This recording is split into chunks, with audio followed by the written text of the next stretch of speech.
I'm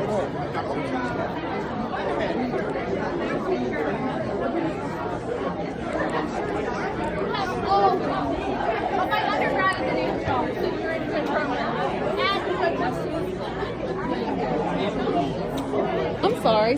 He's not doing the books yet, is he? I gotta wait for him to come back. I saw him just over in the suits. Oh, in the stripes? Okay, thank you.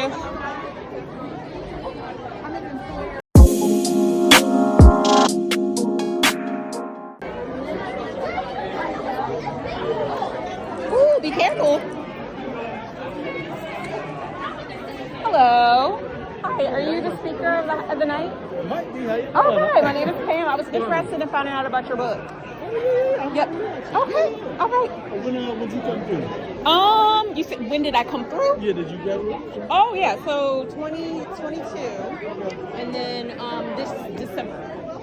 Yeah. So you Yeah. college too? Well, I'm actually done with my class. We finished at the end of September. Yeah. So now, trying to figure out what's next. Are you gonna stay in this area, or are you gonna? I'm debating. There's so much going on, so much transition. So I'm just trying to figure out what my options are. I want to go into teaching, but I just got a job part-time at a tech company because my major is cybersecurity. So I'm kind of see how that goes, and then go from there. Yeah. I'm still weighing my options. There's so many things like directions I can go, but I just have to sit down and meditate and pray about it. So yeah. What about you? What's your industry again? So I'm in nonprofit. I also do public speaking. Okay. And I do the book stuff as well. So Okay. Keeps me on the road a lot, and I enjoy it. But for me, it's really about giving back. That's my main overall thing. It touches all of what I do. Okay. So what was your major? Business administration. Okay, great. Yeah. Okay, that's what's up. I came out in 08. I saw that, yeah. Yeah. Well, it was wonderful meeting you. Nice meeting Do you you mind as if I get a selfie? Yeah, let's do it. Okay.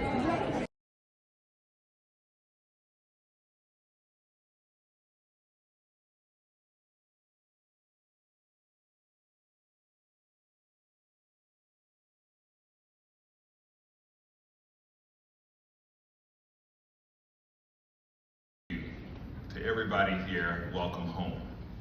This year's theme, Illuminating Our Journeys, honors the stories, milestones, and memories that define our global community.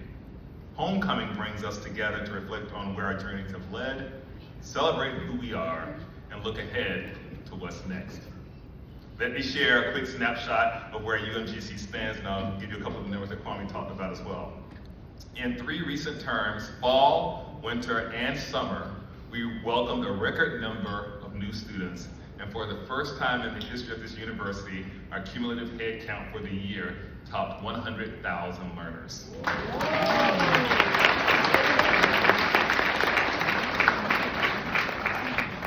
That growth includes military learners, veterans, students from corporate and community college partnerships, out-of-state students, and graduate students, all populations that are central to our mission.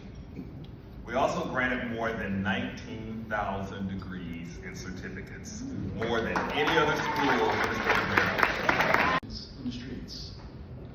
And through that tough experience, I met a young man named Anthony. And Anthony met his father for the first time in jail. We would have conversations through the ventilation system at night. And I got to learn his story. But through his story, I found out why I was born, which was to serve young people. And Anthony said to me, Kwame, go as far as you can go and never forget us. So for the past 20 years, I've been trying to make good on that promise. Got out of jail and made it to Hampton University, where I met this knucklehead here, my roommate, Morgan Fowler, who came to support me tonight. But I felt out of place. I kept thinking about Anthony and Shank and the young men that I met there and their stories, and how I wanted to make sure that no young person ever went through that situation again. So God put a guy in my life named Robert L. Woodson, who's a civil rights leader, has a nonprofit here in D.C., and was doing some work with gangs. And Hampton wasn't working for me, to be honest with you, in a traditional environment, just coming home from prison, even though it was an amazing school, home by the sea, beautiful campus, 30 to 1 women to men, so it was an amazing place. But by work for me. So I made a bold move when I left college at 19 to go chase my dream and to do what I think I was meant to be here for. I continued my journey. So I landed here in DC and started doing work all across the country and learning about nonprofit and learning about how to change communities. And Bob said, you know what, you gotta finish your degree. So that's how I ended up here. And it actually worked out really well for me because I had adults go in the class with me. I had professors who brought more than just the textbook to the classroom, and it was a very supportive environment for me. So I was able to push through and graduate here in 2008. But I share that story with you because it's all about service and mentorship. Mentorship got me to where I am today. My book is out front and I'll be signing copies, and I encourage you to take a look at it because it's all about the power of mentorship and how we all have benefited from mentors. If you got to this room without a mentor, we need to get a sample of your blood because you are unique and we need to clone you. Yes. But too often we forget about those defenders of potential.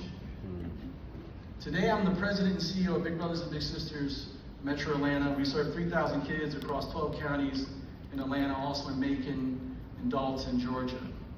But more importantly than being a CEO, I'm a defender of potential. I'm very clear on helping young people get to the next level because all young people have potential. It's our responsibility to defend it. Not to create it, not to save it, but to defend it. So my challenge to you all as you walk through life and continue on illuminating your journey is, how are you showing up in helping young people get to the next level? I talk in stages all the time and about mentorship, and what I say is if you are a leader and you are not pouring into the next generation in some shape or form, don't talk to me about being a leader. You can't. Because we all agree that we got here because someone defended our potential. I got 10,000 kids across the country waiting for mentors. 10,000. Most are boys. So regardless of where you are, whether you're here, you live in Atlanta, or some other part of the country, you can lean into mentorship. What I want you to think about as you go through this journey is the term mentoring.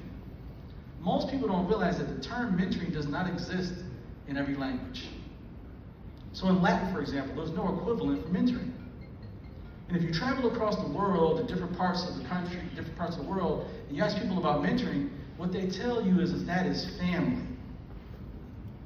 They don't even need the word. But in America, we need the word. As I mentioned to you all, I'm from Syracuse, New York, and I've been working my way south for a while. And in Atlanta, as you know, they have something called Southern hospitality. They don't consider Maryland the South, y'all. Just so you know. Y'all might think of the South, but Atlanta, they think the South. So I've learned about this thing called Southern hospitality. And what's interesting about it is actually a real thing. The best way I can describe it is when you fly to Miami, you get off the plane, that humidity just hits you in the face and you know you're there. That's what Southern hospitality is. But everybody in the South is from different places. And we've come here and subscribed to this thing called Southern hospitality. So you could be a New Yorker like my brother here from Brooklyn and come south and become a nice person, right? Start talking to people and you change. Wow. So my hope is what I need your help with, because I've been doing this my whole career and I want to solve these issues in our communities. And guess what? Through mentorship, 98% of our kids graduate high school on time. If you graduate high school, that's your fastest way out of poverty. You got to make it to a campus like this, but that's your fastest way out of poverty, is a high school diploma.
baby. So everyone together, hey! That's Baltimore, baby. Let's go, let's go! Hey! All right, hey, Will. DC Will, what's your job? Roll with her, hey!